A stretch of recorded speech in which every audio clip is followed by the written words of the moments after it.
As most of you guys should know by now, if you live in Canada and you follow the news just a little bit, you should know that our Prime Minister Justin Trudeau just launched an election and we're gonna know the winner on September 20th. So I thought to myself, why not bring you guys my top 3 Canadian stock to buy during this election and hold afterwards, no matter who wins this election.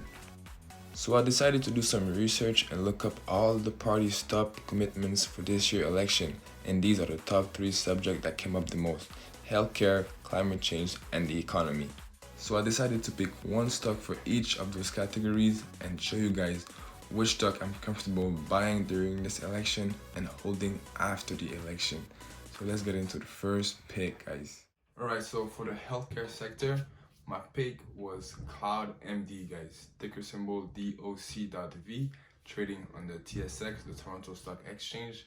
So if you're not familiar with CloudMD, you don't really know what their business model and what this company is doing, let me give you all a quick rundown of CloudMD business segment. CloudMD is a company that is leveraging technology to build a complete healthcare ecosystem on the platform, and their goal is to revolutionize the healthcare sector. By the way, when I say they have a complete ecosystem, I really mean that. So let's go over every segment of CloudMD business that generates them revenue, and keep in mind that all those segments are interconnected as one unit. The first segment of CloudMD's business model is the clinics and pharmacies. They own over 14 clinics across North America, including 8 rehab and mental health clinics, 2 pharmacies, and their own telemedicine software and full electronic medical record room. They also have a hybrid clinics and over 500k patients on their platform. Their second segment of their business is their digital service, who's probably the most exciting part about CloudMD's business, to be honest. And this one contains a full EMR with scheduling software, a billing software, a patient-led e-commerce platform, multi-year recurring revenue contracts with auto-renewal, an identity management platform, and many, many more digital services, as you guys can see on the screen right now. And finally, the last part of their business is their Enterprise Health Solution program, which is basically a program helping employees of big industry and big corporation with their mental health problem. And this one also has a mental health program, a behavioral health program, I don't know how to pronounce it, don't come at me in the comments, and also occupational health program. They also have virtual care for the employees and has proven good healthcare outcome for those who use it. Let's quickly go now over CloudMD's latest earnings report from Q2 2021. So it was another record revenue quarter for CloudMD, with revenue coming in at $50.7 million on a consolidated basis. That's a 461 increase from Q2 2020.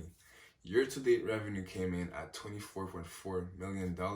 That's a 318% increase from last year, guys. They also saw a lot of strong organic growth in the digital service segment and enterprise health segment.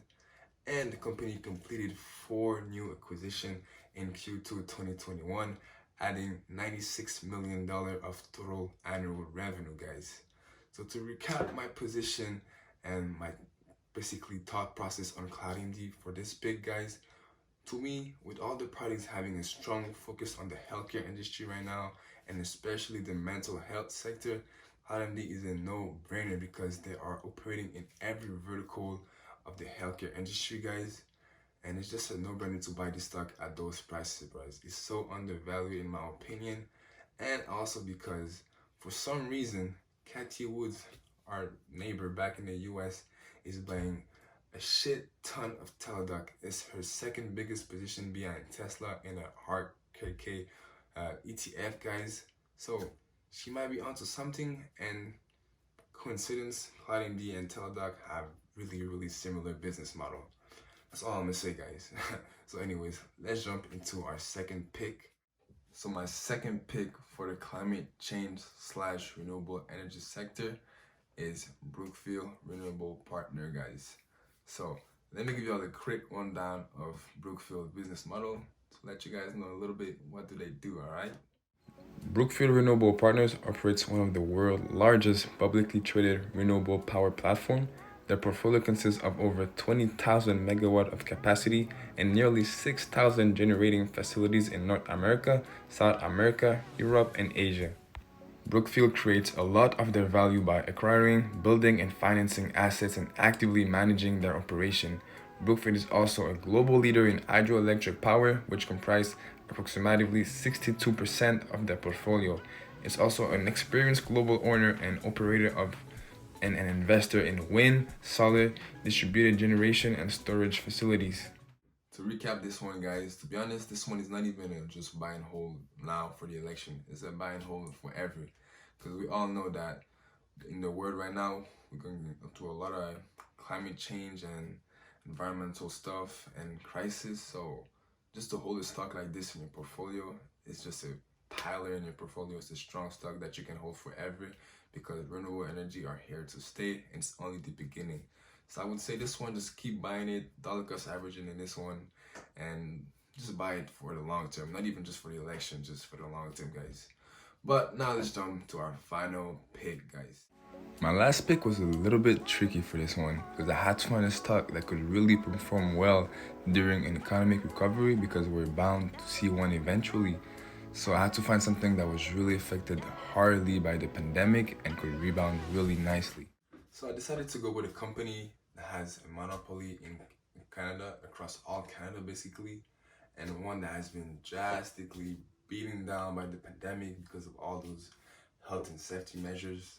So you guys probably guessed it by now, and I went with Cineplex, guys.